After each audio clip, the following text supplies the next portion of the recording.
Coverage, unwavering and unmatched.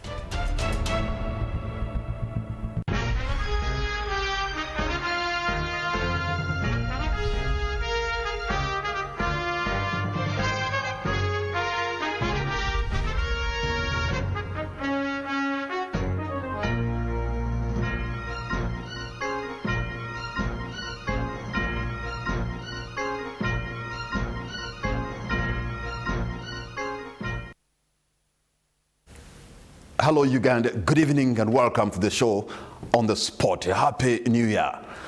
And now, today it's exactly a week to elections scheduled for next Thursday, the 15th of January, 2026. This week, Electoral Commission received the third batch of election equipment. However, throughout the build-up process to these elections, a lot has happened, from arrests to candidates dropping out of the race, the security involvement, the party preparedness, among others, which we unpack today on the spot. The reasons behind the trend impacts and solutions. I'll be introducing my panel shortly.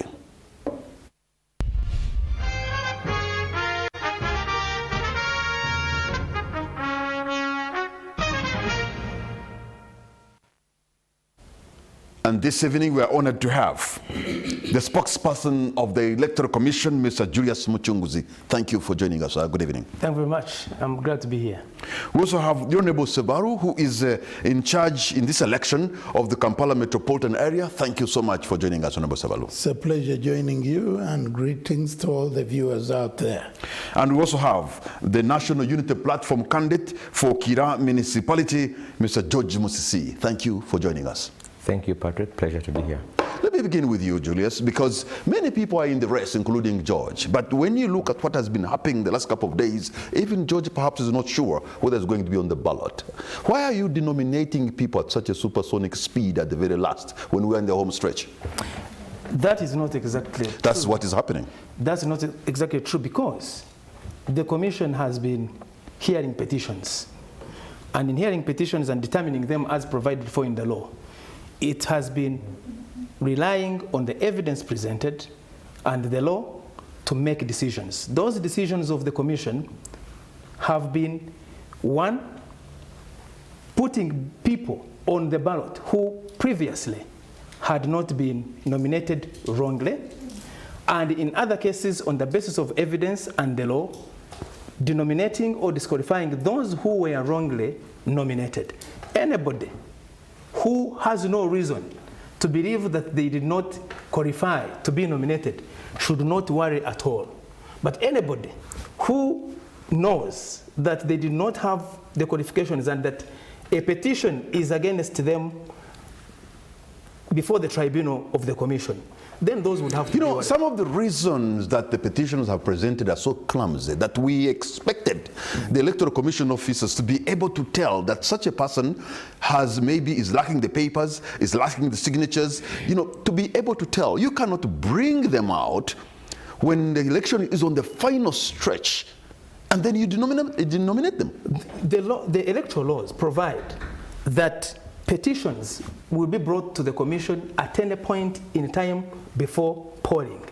Even today, somebody can bring a petition against somebody and the Commission will be duty-bound to entertain it, to hear it, and to determine it. That is what the law says. We are inclined to think that some of the anomalies that were pointed happened because the Electoral Commission officials slept on their job, that if they were sharp enough, some of these things would not be able to pass. No, the framers of the laws that I'm not talking about the people working in the Commission. No, listen. The framers of the laws were aware that there could be mistakes of omission or commission, deliberate or not deliberate, and that is why they provided the mechanism for addressing and redressing any issues within the electoral process.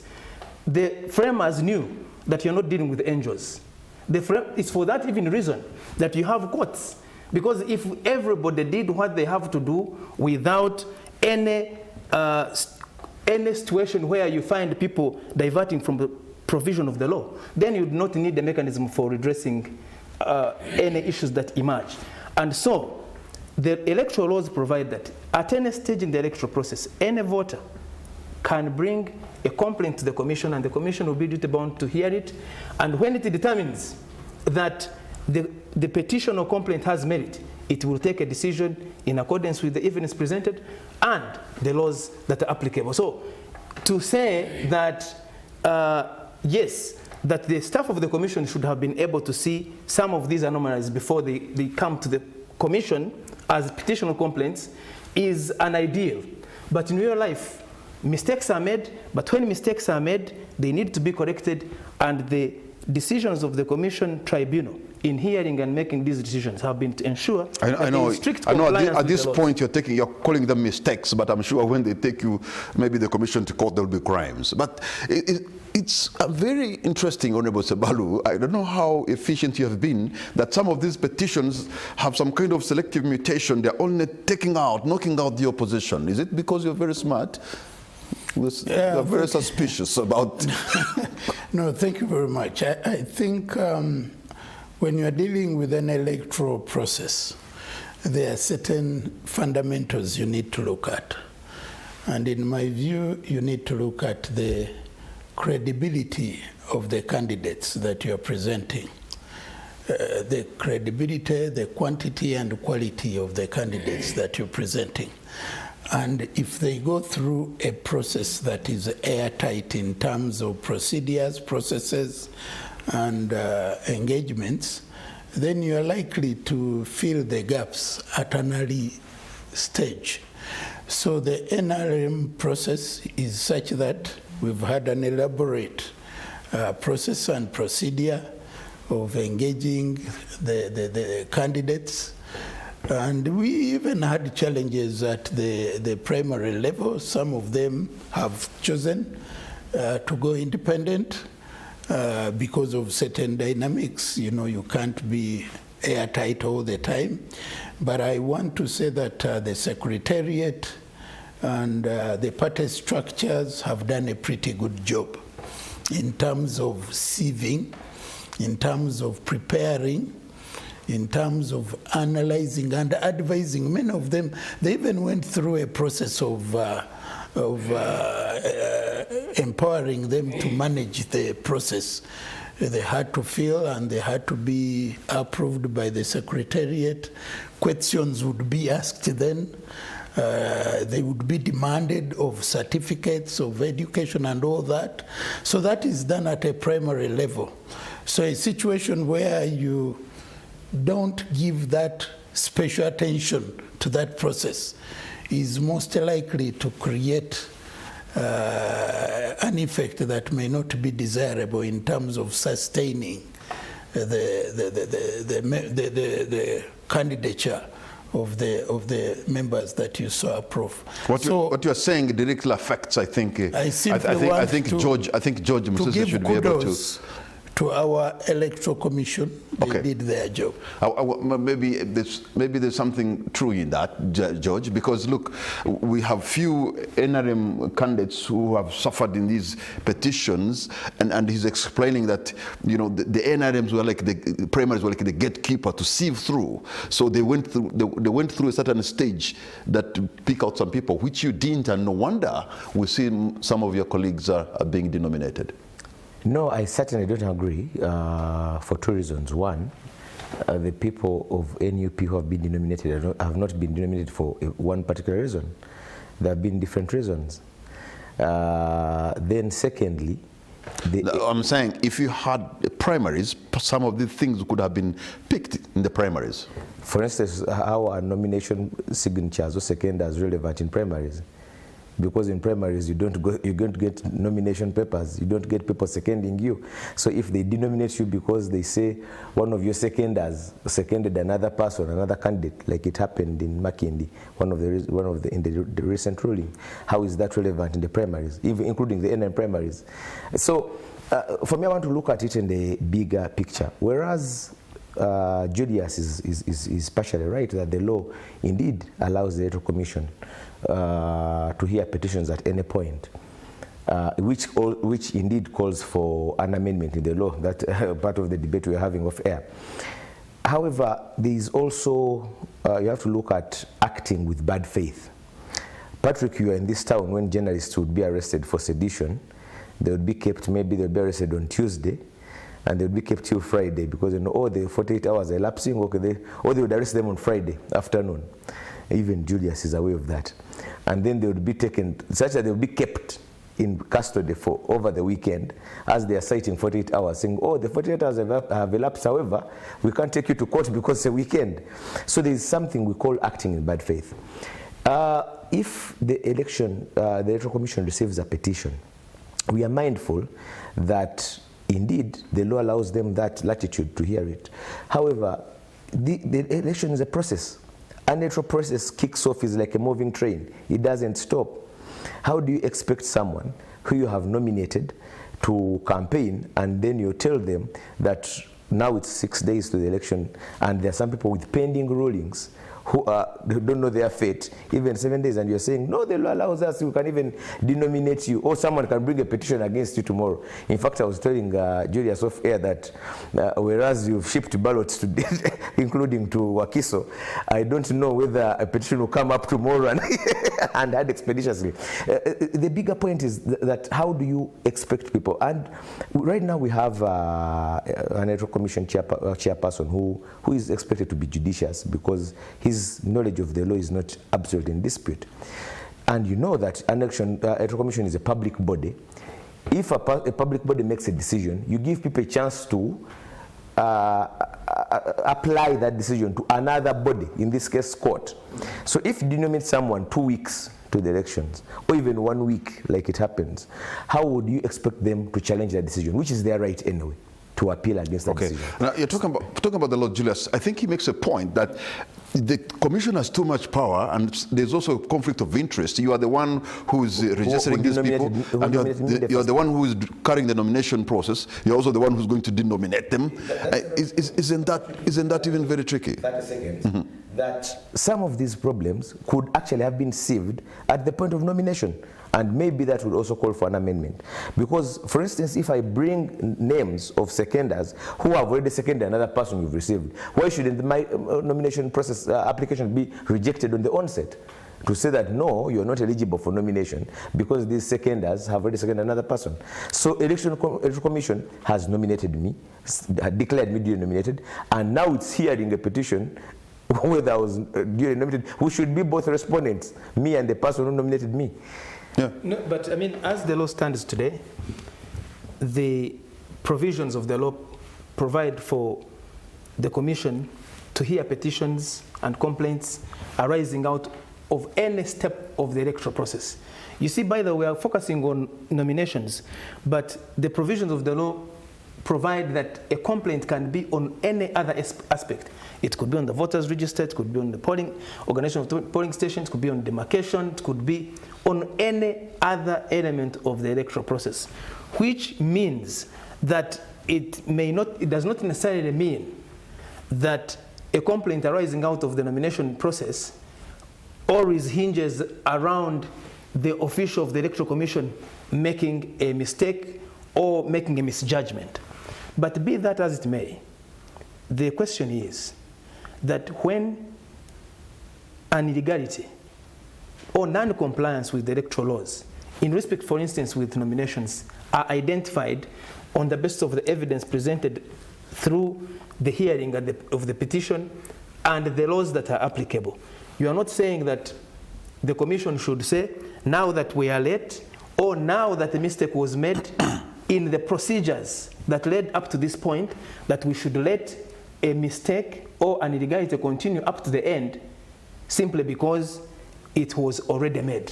Okay, are you inclined to the idea of amending the law in this regard? The Electoral Commission does not amend laws. You don't, yes, but I'm saying you could express to the Musisis in case they now make it. There is a parliament that is going to come. We hope that they will take up a number of these issues, or a number of the issues they feel will help to improve the electoral process and its integrity.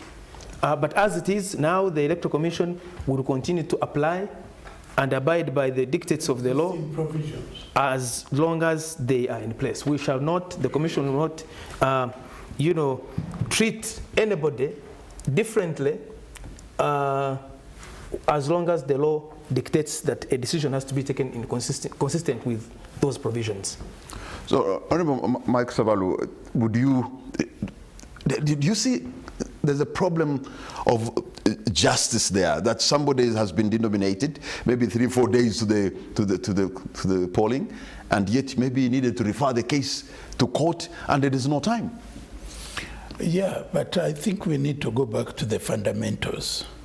The Electoral Commission should not do your work.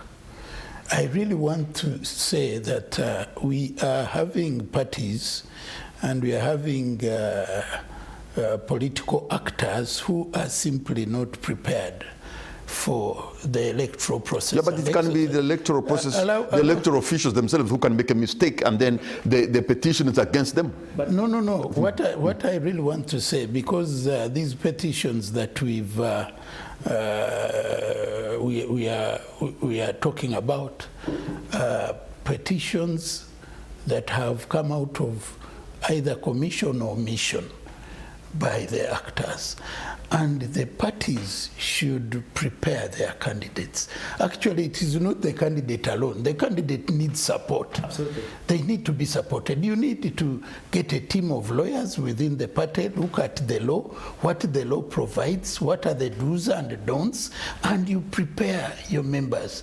But this idea of picking every Tom, Dick, and Harry who comes to you to present for candidature, the acting in desperation is also something Mr. George, in some cases, Mr. George Msisi, you picked people to the seconders to nominate you, some members in National Unity Platform, and they played you. They played some members. We find he has signed for the other, he's signing for this person, and then... No, that is not unique to National Unity Platform. Some of our candidates may have been victims, but it's not unique. It's been actually been here long before NUP. Why I would call for indeed an amendment to the law, there are some things that are happening in our politics which have where we think that some of our players have degenerated into the dirty mafia politics. And we've seen this increasingly by every election cycle. I'll give an example. In the last election cycle, 2020-2021, after the elections, when we had a hearing of petitions challenging parliamentary candidates, we had a number of petitions where candidates would hide. We had about 3 incidents where, because the law calls for personal service against the respondent, and then a person deliberately hides. Now, we are likely to see that at a bigger scale. If Julius would bear me witness, I think the current nominations have brought more petitions than the Electoral Commission has ever received, on all sorts of reasons. So we are increasingly getting cunning, scheming people who want to win it at all costs, now using sometimes the machinations of the law, or even hiring the mafias who do the double signing. However, I didn't want Julius to get off the hook so easily on all the people who have been denominated. There have been some instances of denominations where we've seen bad faith on the part of the commission. Julius here has been quoting the law so much. There was an incident of the gentleman in Budiope. He's not NOP, I think he's independent, where he was denominated because he didn't attach his resignation certificate from public service. Now, the fact is, the man resigned from public service. And the law only calls whether at the time of nomination you're acting. The law doesn't call for you to attach proof. In any case, when they allege that, are you working with NTV? NTV clarifies, no, he's not working with us. Why would the person be denominated over such an incident? I think there would be bad faith there. Then there are people who have been complaining about service of the petitions, because where they're saying, I go to know about this decision when the time for serving me has since passed. So I hope you're not talking about those who hide so that they are not served, whether you're talking about those. I've had all sorts of incidents. So I think we should not let the commission hide under the law. And I know that the law has so many, this election nomination cycle has exposed the law to so many issues that need amendment, especially regarding timelines, because everything to do with the elections should have timelines. You cannot have an open-ended challenging, because even if you're challenging a duly elected candidate, there are timelines. A person cannot serve in parliament when they say you can be challenged at any one point. So one of the needs for amendment is one of the bring up timelines within which petitions should be brought, petitions should be heard and determined, and decision rendered. We are giving time for High Court also to hear it, maybe expeditiously, and the decision rendered. Because what happens if Electoral Commission today denominates someone tomorrow, 9th, and he's not on the ballot, and then he challenges it in court successfully, and then there's a person who was duly elected? What happens? You are incurring costs of going into... Okay, gentlemen, I'd want to change gears here. An issue, whereas we seem to have had a near, good exercise so far, though that's also relative because some people have actually been beaten and injured and, but on January 15th, on the general elections, we've had senior military officers say that you come vote and go back home. And yet the law is not actually saying you can go back home. I think it's about 20 meters. So what happens if senior military officers want to enforce what they've been saying and the people say no?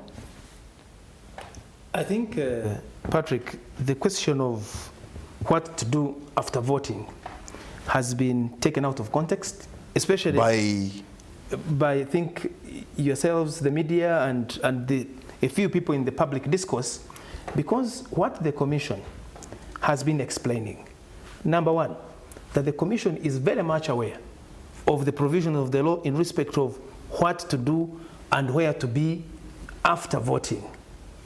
But the Commission has been explaining the circumstances and the practicalities on the ground at polling stations. You have a polling station, or in some cases a polling center that has maybe 10 streams of polling stations. Each polling station has got maximum of 600 people.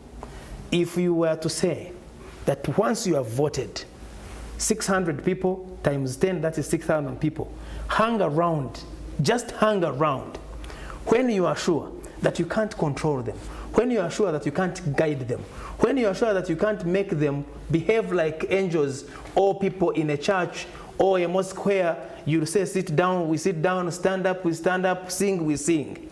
That even with the best of intentions of saying that as you stay around, you are protecting the vote, you may actually spoil the vote because of the conduct of the people and the manner in which they may act. So the advisory has been that in the circumstances of the practicalities at our polling stations, when you have voted, you can leave to give space for the other people to come and vote. And then if you wish, at the time of counting, you return and witness the counting. The Commission has been stating that the people that are provided for in the law to secure the interest of the candidate are defined. They are agents.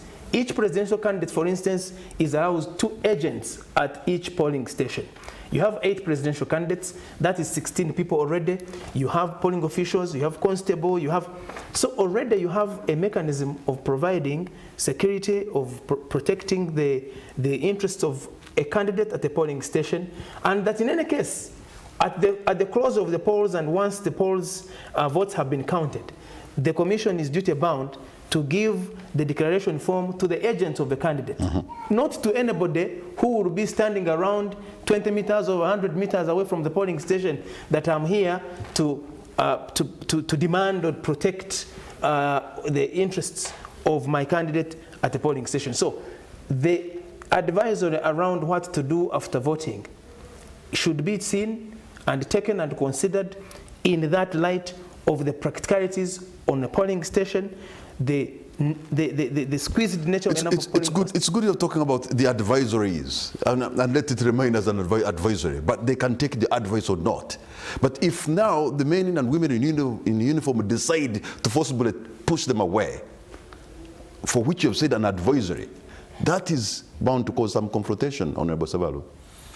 Yeah, I think Julius has put it very well. And the intentions of encouraging people to stay there is a bit of an interesting dimension, because even if they stayed there 20 meters away, practically, how are they protecting the people entitled with the capacity and access to protect are provided for as agents? Because even if you're there, still you'll have to refer to them, still you have to take their view regarding the process. But it also brings other dimensions which we've not looked at.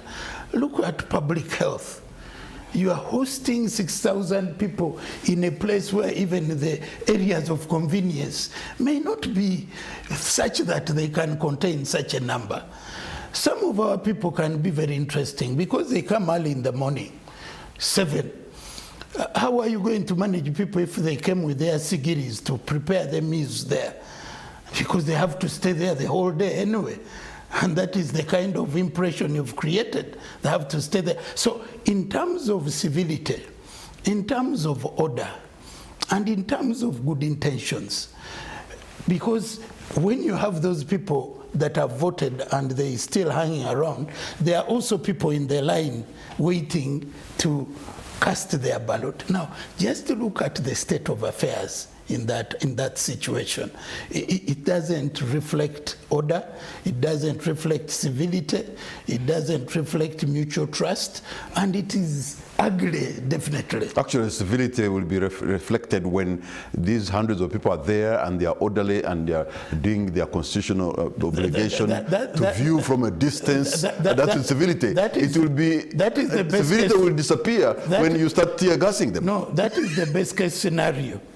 But because for me, I think what we need to do, and the right thing to do, is to ensure that we get trusted and credible agents. For me, that is the first point. Mr. Mosisi, have these statements that have been made by senior military officers a concern to National Unity Platform? Of course, they are concerned, and what was even more concerning was when Julius's boss, the EC boss, also fell into that arena. I think the problem with EC started when they engaged themselves with what happens outside polling stations. EC should be primarily concerned with what happens at the polling station. And even the law defines there are some offenses, there are some do's and don'ts at a polling station. What happens, or what people do when they're done voting, as long as they don't interfere with the voting process, shouldn't be primarily a concern of Julius. And I'm using Julius as an institution. If you interfere with people who are coming to vote, if you interfere with the polling assistants, that's criminal and that's wrong. What you do beyond this business of saying, you know, a person has agents, we know that agents, indeed, they are allowed under the law, but they have their limits. For instance, agents are not mandatory. If a candidate doesn't nominate agents, it doesn't stop polling from taking place. We know that. But of course, the commission will not give the declaration form to the people that are standing 100 meters or 20 meters. A declaration of results form is just one aspect. But I'm talking about, because it's just one aspect of polling. For instance, when you are opening up a box at polling, the law doesn't say that if the agents are there, you can open. It requires the 10 people. Right. In fact, if the 10 people are there and the agents are not there, you can't start voting. That's also correct. So, problem. I hope you're not discounting the importance. I'm not at all. Agents. I'm not at all. I'm discussing it vis-a-vis the role of public, because our election is supposed to be a public affair in the first place. That's public participation. Julius, you know that where we started from in '96, we had bathroom-like boxes, booths, yes, where people would go and tick. We had black ballot boxes. We moved to open basins to transparent boxes, because you are opening it up to the public. Now, why, to answer your question, Patrick, when the security comes in and asks people to go home, and I'm always concerned, why do they ask them to go home? Why don't they tell them to go and work?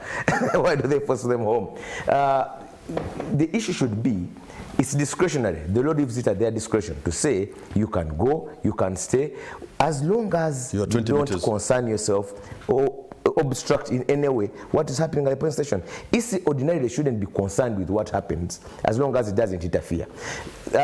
Why these scenarios that they are creating, these scenarios that Honorable Sevalu is creating, that, you know, and I had them from Justice Byabakama as well, supposing all the 600 people, but you know, we know that practically we have never seen a polling station where 600 people turn up, or which receives 100% turn up.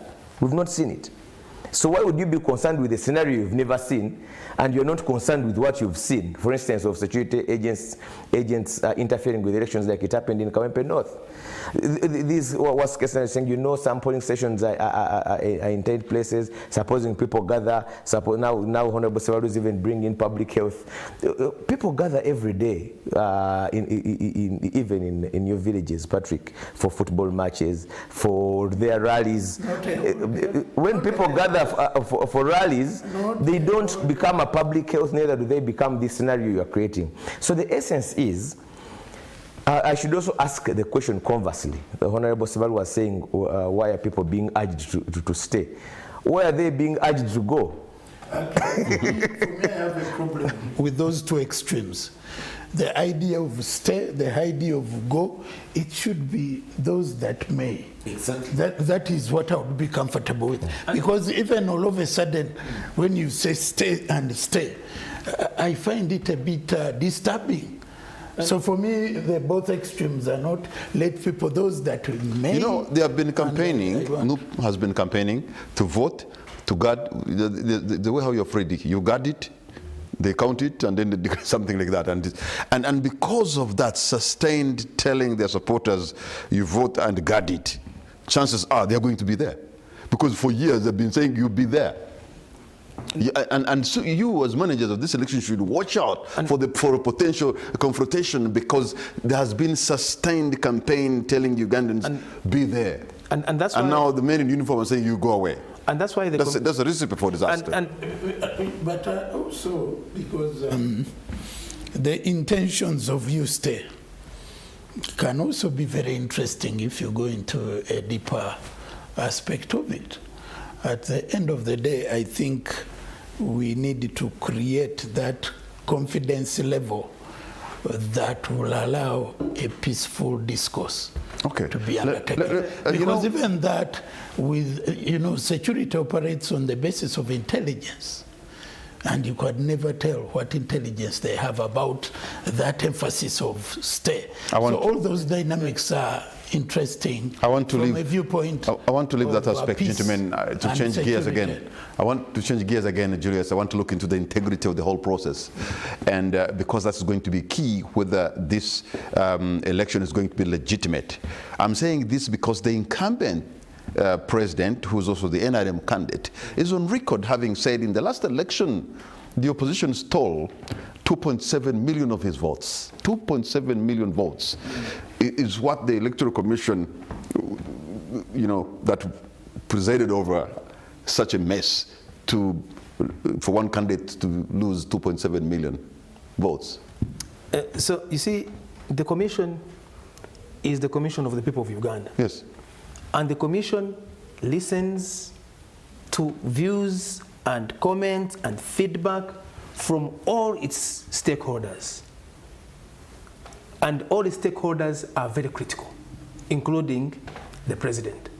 And when a candidate raises a matter, the commission listens, reflects, because you do not know where the information is coming from. So in your reflection as the commission, is that what you have found to be true? That 2.7 million votes of candidate Yoweri Museveni were stolen in the last election? But what is very significant is this, Patrick, that in preparation for this general election, the commission and the country has decided on measures to ensure that complaints of any form about the integrity of the polling station and what happens at the polling stations and the result process have been ensured to the greatest extent possible.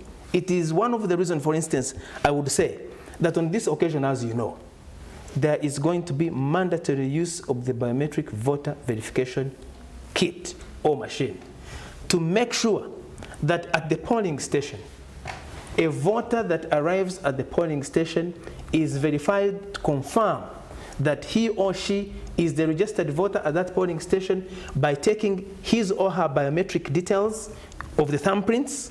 And if there is a problem with the thumbprints, they take the facial recognition, and then before they are given a ballot paper, and that even those ballot papers that are given to the candidate, to the voter, are scanned and verified using their barcodes, again to make sure that the right ballot papers that are assigned to this polling station are the ones that are given to a legitimate voter, and that at the end of the voting, before the votes are counted, that again there will be another level of verification to make sure that no external ballots have been introduced by any form into the ballot box. Now, when you look at all of these processes, they show you that the Commission and the country is determined or are determined to make sure that whatever happened at the polling station is of the highest incredibility. So what you're explaining, Julius, so is that a means of trying to correct the mistakes of 2021? Impressions. Are you trying to correct the mistakes of 2021? No, we are not trying to. We are trying to make sure that this election, which we are concerned with now, this election of 2025-26, which we are concerned with now, which every energy and every effort is being directed to, does not raise or leave any room by anybody to even suggest. Let me be very direct, Mr. Machunguzi. When candidate Yoweri Museveni, the incumbent president, states in the public that 2.7 million of his votes were stolen, you as the spokesperson of the commission, do you believe him? This is not a discussion that Julius of the Electoral Commission is going to engage in. Where are you? Listen, Patrick. Patrick, you are trying to.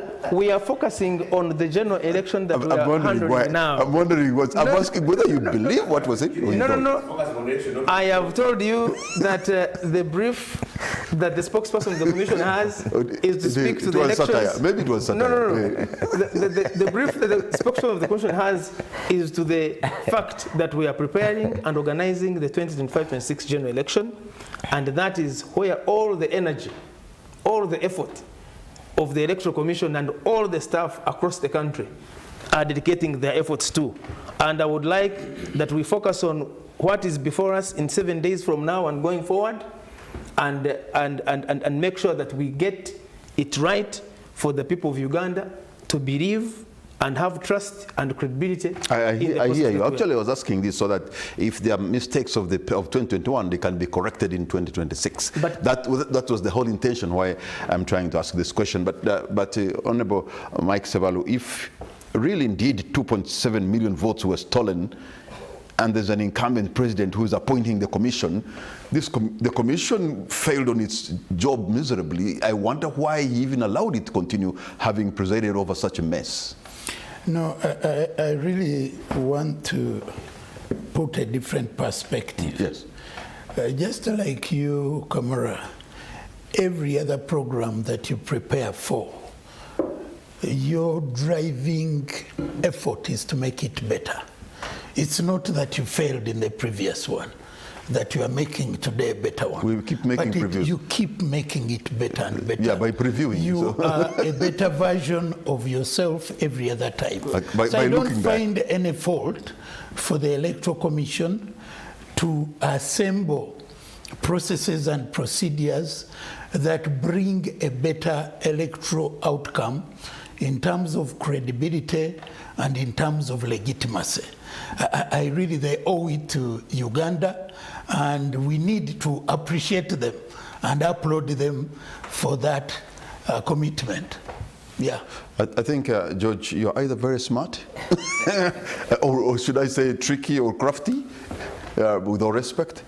If Noop and others were able to get these, their hands and steal 2.7 million votes, because how did you do it, by the way? If I was to paraphrase Julius's answer, they are saying they are focused on organizing an election, not on jokes of the past. I'm just paraphrasing. But of course, that can only have hilarious value, Patrick, because where would the 2.7 million people be coming from? From which polling stations? From which polling stations? Because if any person is to interchange 2.7 million votes, there would be a known or visible deficit that at this polling station here we voted and then they declared that we got 0, yet the other person got 1,000. It would be visible. It should be pointed out. And then you ask a pertinent question that if there is anybody which is that incompetent to rig 2.7 million, then why would you renew their contract to give them another chance to rig? So I think that statement was one of General Museveni's hilarious comments. I think it was meant for comical value, not necessarily to be taken in a serious debate like on the spot. Let me look at the specific readiness of the commission. There was a point, I think, in 2016, if I may correct, that the Electoral Commission failed to deliver voting materials in Kampala. They reached at past 1 o'clock, 2 p.m. Tell Ugandans watching right now that, yes, you are super ready. And also, you talked about the biometric voter verification kits. Yes. These are gadgets, this is technology. What happens if that technology fails? Or have these polling assistants been trained to use these kits like their second nature? Because that could be the Achilles heel on the 15th. Let me tell Ugandans, first of all, that today the Commission flagged off the dispatch of the materials that are going to be used on 15th of January, next week.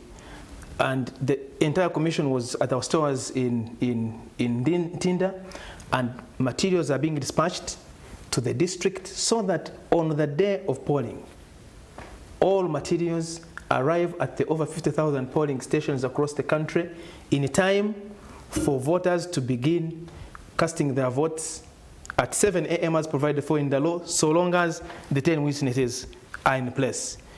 As has been said, every general election is an improvement on a previous one. Lessons are learned to improve and get better. And that is the commitment of the Commission, that any lessons that took place in the previous elections are integrated into the planning of the subsequent general election to make sure, in this particular case, for instance, that there is no place that is unable to commence voting because materials have not reached in time. If anything of that nature happens, it cannot be that it is deliberate, that there is an assignment in the plan of the Electoral Commission that this particular place should receive materials late and this area should receive materials on time. The commitment of the Commission, as has been demonstrated since the start of the roadmap, is to make sure that we have an election in which the people of Uganda have trust. In respect of the biometric voter verification kits being used mandatorily on this occasion, I should say, and the Commission says, that this is the real game changer. The real game changer in this particular general election, that with the mandatory use and demand that every voter that comes to a polling station has to be biometrically verified. Remember that biometrics are not similar. No two persons have similar patterns of their thumbprints or the facial iris recognition. There have been complaints in the past that you'd come to the polling station and tell you that somebody voted for you already. There have been complaints in the past that you come and you find already ballot papers already stuffed into the ballot box. There have been complaints in the past that people would ferry people from other places and bring them to a polling station. Let me say with about that. There's a gentleman, a friend of mine actually. Yes. He is actually a namesake. He's called Mchunguzi. Yeah. They used to tell him Nakuter. He's a namesake somewhere. So Nakuter. That have voted for you. This machine now. No, it's a namesake. So Nakuter, that will never happen again. That we voted for you already. Yes. So just go or go home. But now, yes, you are verified using your biometrics, so meaning that the person who comes presents their voter location slips or national ID. If you don't have it, checked against the National Voters Register, and then they confirm that Julius who has appeared with his national ID is the same Julius that is on the voters register, and is the same Julius that we are giving these 3 ballot papers for president, for director of parliament, and woman MP, and then you go and cast your ballot.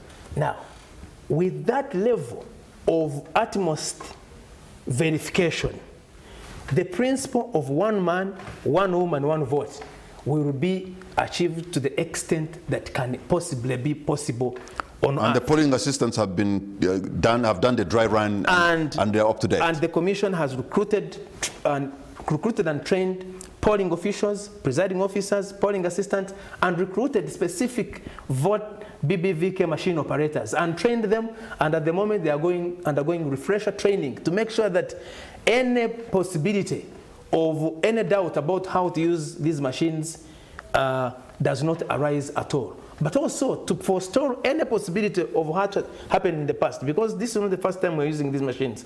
They were used in 2016 and they performed to a certain degree.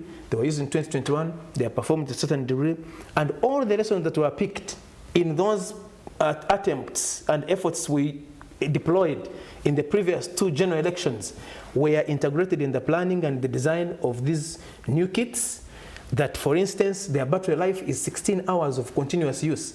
And they're going to be deployed too at a polling station with a backup battery, a power bank. Meaning that a possibility of having no functioning machine at a polling station has been reduced to 0. And then they are moving officials, the IT officials across the country that will be providing any support that is required should there be any issue emerging. Therefore, with now the instrument that has been signed into operation by the Minister responsible for Justice and Constitutional Affairs that gives effect to the mandatory use of these BVK machines, we can safely say, without any fear of contradiction, that you're on very safe ground. And the result, because really results come from the polling station. So let me staying on the BVVK. Does this particular machine, does it have a register of 21 million voters, or it has a specific polling station? So each of these machines is assigned data of that polling station. So it contains data, voter details, the voters register. At a polling station is what is on this machine at this, because these machines are going to be assigned to a polling station. So the data that is on that... So chances are also that you could have a machine for Kabong in Kabale. And that's why the details of the people that are working tirelessly in packing and moving the data and transferring the data from the voters register to assign it to the polling station and to assign it to the district. And then the polling station are doing meticulous work to make sure that when you appear, when a voter appears at a polling station, the data that is assigned on that kit will be able to read that you are the right voter at this particular polling station, and therefore no person from another place, another polling station, can be able to vote at this particular polling station. Honorable Sabalu, in this election, so far where we are there some areas for you that you see areas of concern that you think maybe what worries you? No, I think the issue of trust, I really want it to be appreciated, because there is a presidential candidate who is on record having declared that he would never stand in an election and participate in an electoral process presided over by Justice Byabakama, and that is on record.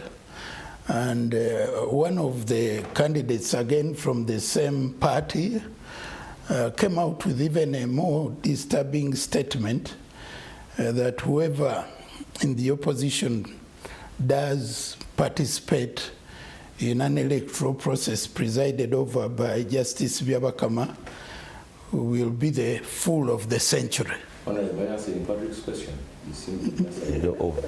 And you are not the moderator. But I'm one of the panel. He's part of the panel. He's part of the panel. I'm building my case. You want him to let it slide, eh? First of all, you asked me what is troubling me. You know, What, you asked me what is troubling It's the element of trust. and Anyway. it is troubling me, the lack of issue of trust. And the same, and I even want to know who is the fool of the century anyway, because it is on record. Then further, the same candidate goes to say that even if I win by 90%, I will not be declared so. But you see, saying the 90% may be a bit presumptuous, because look, I want to quickly go through what I've gathered. Mr. George Moses, with all respect, there are 499 constituencies for MPs. NRM has filled 100%. NUP has 59% in these areas. In other words, in 41% of the constituencies for members of parliament, NUP has no candidate. In district chairperson, there are 146. NRM has 100% filled candidates there. NUP has fielded candidates in 33%. In other words, in 77%, you have no candidate.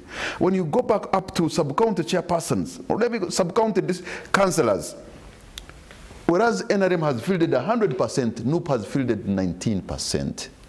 These statistics are really talking something very concerning for you. But you did allow me to conclude my point. Yeah, Okay. With due respect. So I just want to say that with the explanation of Julius and the technology that has been put before us, I want to believe that those statements are null and void and don't apply anymore. And I would be happy to note that we don't have any fool of the century, given the status. Explain to me how these numbers are the kind of impact are likely to cause. For example, if you go very low, the sub-county chairpersons, the sub-county is about 2,198. And you have fielded sub-county chairperson candidates in only 28% of these. Patrick, first of all, I think you're looking at statistics from only one side of the chip. We're not looking at it exhaustively.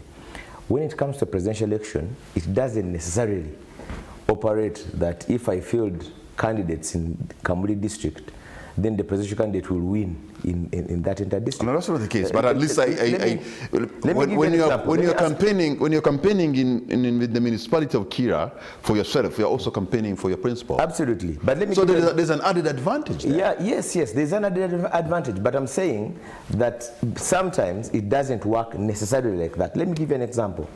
In the last election, 2020-2021, our presidential candidate won in, I think, 8 out of the 11 districts that make up Busoga sub-region. Yet we have only one member of parliament from the sub-region. What explains that if we were to go by your principle of you don't have candidates, you cannot win? You go to Kamuli district, I'm giving an example of Kamuli district where we didn't have any person winning on a NUP ticket, MP or local government, and then you have a presidential candidate winning by almost 70%. Yeah, but you see, you can win that region, but you won that region by about 40,000 votes. And when you go in another region, they hit you with almost 1 million. Let me take you to another set of mathematics. Because NRM can be a strong second in Busoga, and yet you are a distant second. Let me give you another set of mathematics. Wakiso district, the biggest voting bloc, I think, in the country, Julius, you can correct me, with over 1.4 registered million voters.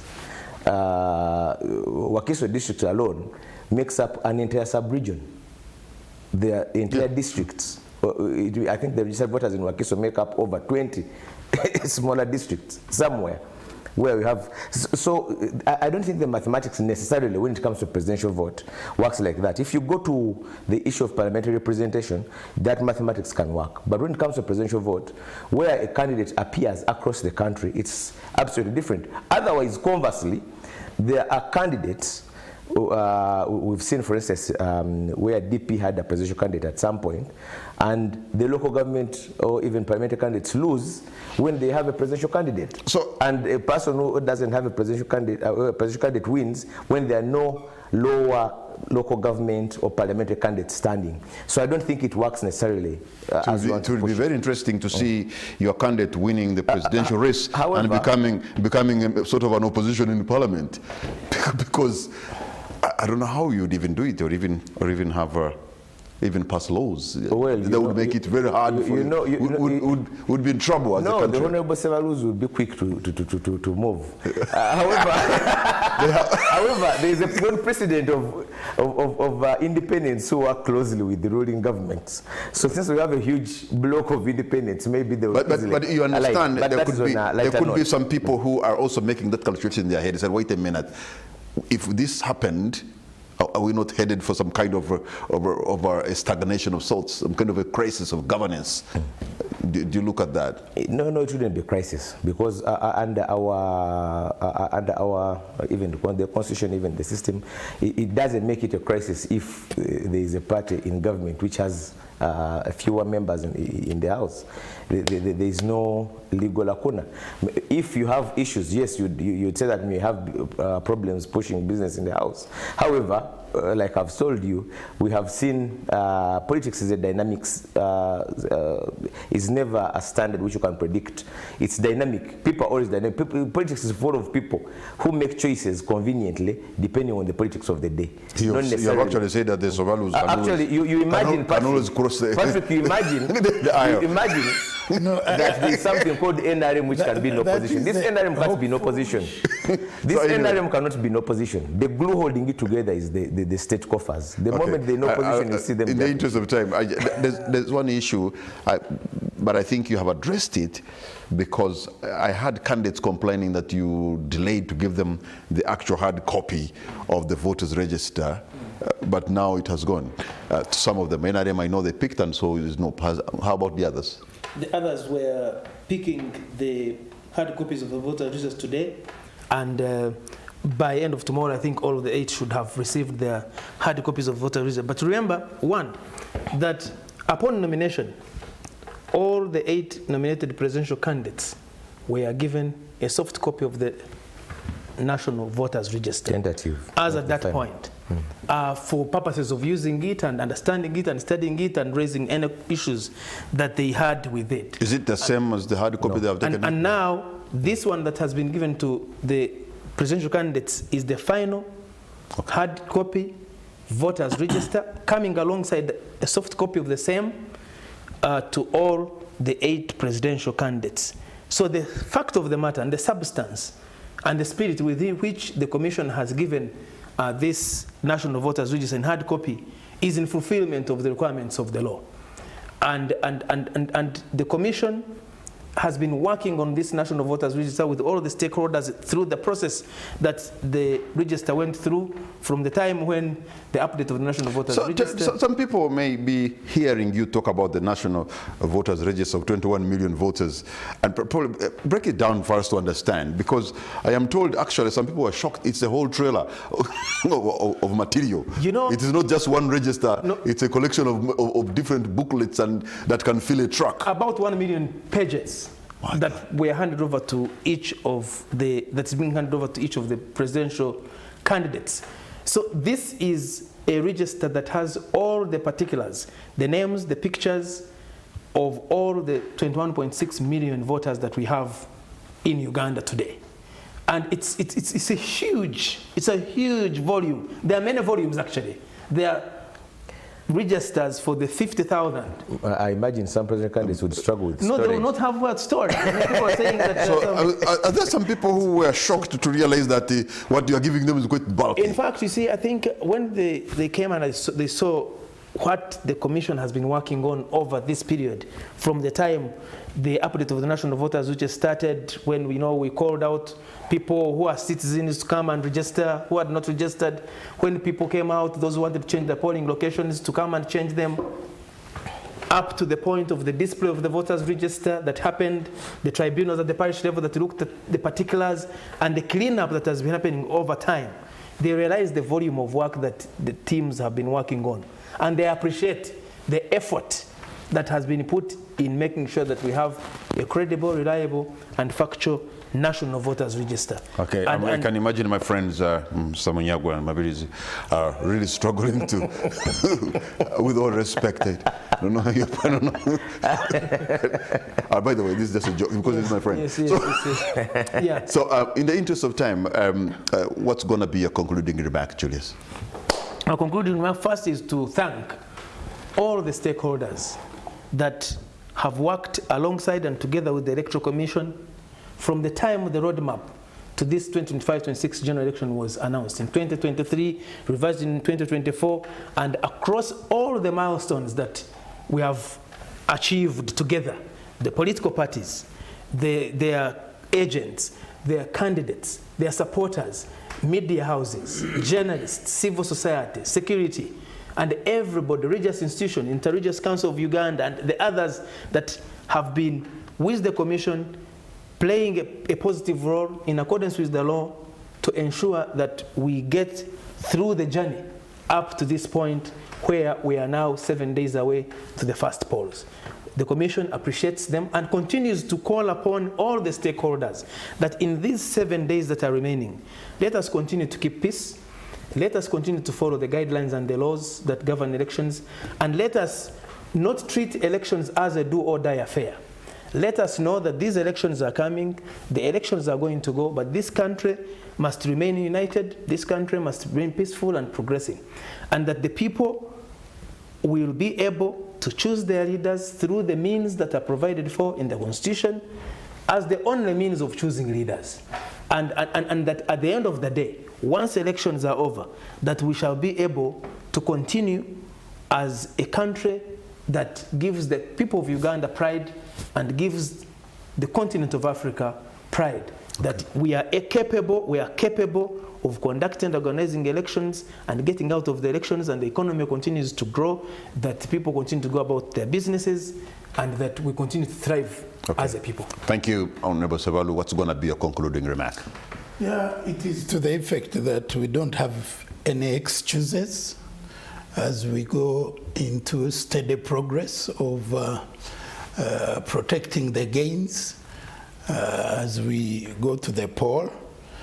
We have a good campaign strategy. And the good campaign strategy is made up of 4 very important aspects. A very credible candidate, experienced, exposed, and with good expertise in leadership, a brand name, brand visibility, and brand recognition. We've got a good message, which is anchored on the 7 pillars of peace and security, economic development, wealth creation, jobs, market, service delivery, and strategic security. It is a good message, very clear, very straightforward, and people have lived it. It's not hypothetical, it is reality within the communities. Okay, and then we do have the structures that have served the purpose of looking for the vote. It's not the candidate alone moving around. We have a structure based on parish mobilization model where we've reached out all the villages, the 72,000 villages of Uganda, with a very good message. And the leaders alone constitute a very good support base of about 4 million votes. Thank you. And we have a budget we've used to be able to deliver on that mandate. Thank you, so we hope and we know we are going to return very good results, much better than we did 2021. All right, thank you, Honorable Ssebalu. You can hear Ssebalu is in a buoyant mood, and so you are the only candidate now who on this panel. So for you can even make an elevator pitch for the people of Kira. I feel I'm not nominated by Julius. If I was to polling. That possibility is there. Julius seems to denominate everything. You would be shameless. It depends on the orders from. Of course, when there are 2 competing parties, all eyes are always on the referee. And my party shot really is on Julius's team, and I mean still Julius as an institution. During this whole process, there have been many incidents where their credibility has been put into question. Even by, when you put in a judicious, neutral position, that's where the saying comes from that justice must not only be done, but should be seen to be done. And neutral observer should be able to see and say that this commission is credible in the manner in which it's handling issues.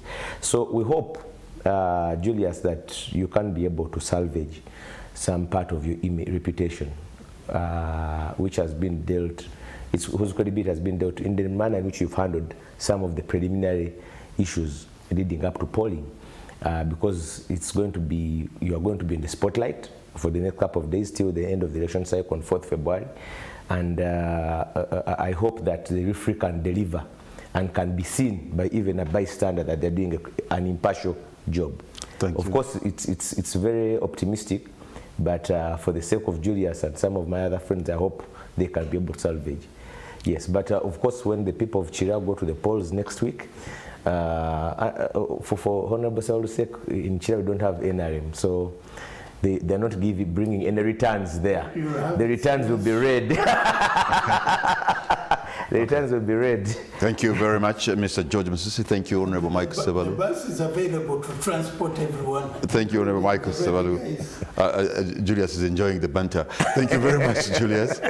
But most of all, I want to thank you, the people, for the privilege of your company. One thing I know, we have a good country and we are good people. Let us hold this together in the final stretch of the campaign. Let it be cool, calm, and collected. We can do this. There's no reason why you should die for a candidate or should kill for a candidate. We are Ugandans. We have only one country. Let us decide to build it and not to destroy it. I hope on January 15th, we shall choose to build it. And let me tell you a secret, because as in my line of duty, I've seen these politicians. Sometimes they may look very opposed and they're fighting and they're quarreling, but behind the scenes, I have seen them. These guys are friends. They are talking. They are whining and dining together. Why would you die for them or even kill for them? Good night and God bless Uganda.